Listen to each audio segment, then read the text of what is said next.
সামনে আসছে দাজ্জালের শাসন, যেটা নবী সাল্লাল্লাহু আলাইহি ওয়াসাল্লাম ইরশাদ করেছেন যে মাসিহুদ দাজ্জাল এই ইহুদিদেরকে নিয়েই এই বিশ্বকে শাসন করবে 40 দিন। কতদিন? 40 দিন। এবং তার প্রথম দিনটা হচ্ছে 1 বছরের সমান, দ্বিতীয় দিনটা হবে 1 মাসের সমান, এবং তৃতীয় দিনটা হবে 1 সপ্তাহের সমান। বাকি দিনগুলো হবে আমাদের দিনের মতোই।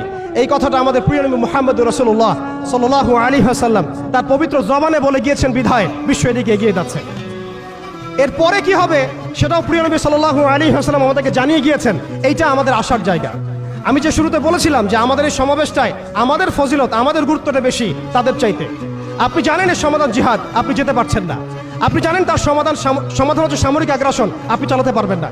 আপনি জানেন এর সমাধান হচ্ছে তাদের পুরো শক্তিটাকে শেকড় থেকে কেটে ফেলা, আপনি এটা করতে পারছেন না, কারণ ভবিষ্যতের দিকে পৃথিবী এগিয়ে যাচ্ছে। এরপরের কথা আছে, নবী করিম সাল্লাল্লাহু আলাইহি ওয়াসাল্লাম বলেছেন এই দাজ্জালের শাসন চিরস্থায়ী হবে না। এটাই হচ্ছে আমাদের আসার জায়গা, এবং তরুণ প্রজন্মকে এটাই আমরা শেখাতে চাই, জানাতে চাই। এই দাজ্জালের শাসনটা চিরস্থায়ী হবে না। নবী সাল্লাল্লাহু আলাইহি ওয়াসাল্লাম বলেছেন দাজ্জাল এবং তার অনুসারীরা যখন বিশ্বকে শাসন করার দিকে এগিয়ে যাবে, আল্লাহ রাব্বুল আলামিন তাওহীদপন্থীদের এই কালিমার পতাকার কাফেলা গঠন করবেন ইনশাআল্লাহ। এবং এই কাফেলার মধ্যেই থাকবে ইমামুল মাহদী ইনশাআল্লাহু আযজা ওয়া জাল্লা। এবং তিনি বলেছেন নবী সাল্লাল্লাহু আলাইহি ওয়াসাল্লাম ফালানি'মাল আমিরু আমিরুহা ওয়া লানি'মাল জাইশু যালিকাল জাইশ। কতই না উত্তম হবেন সেই আমির এবং কতই না উত্তম হবেন সেই সেনাবাহিনী।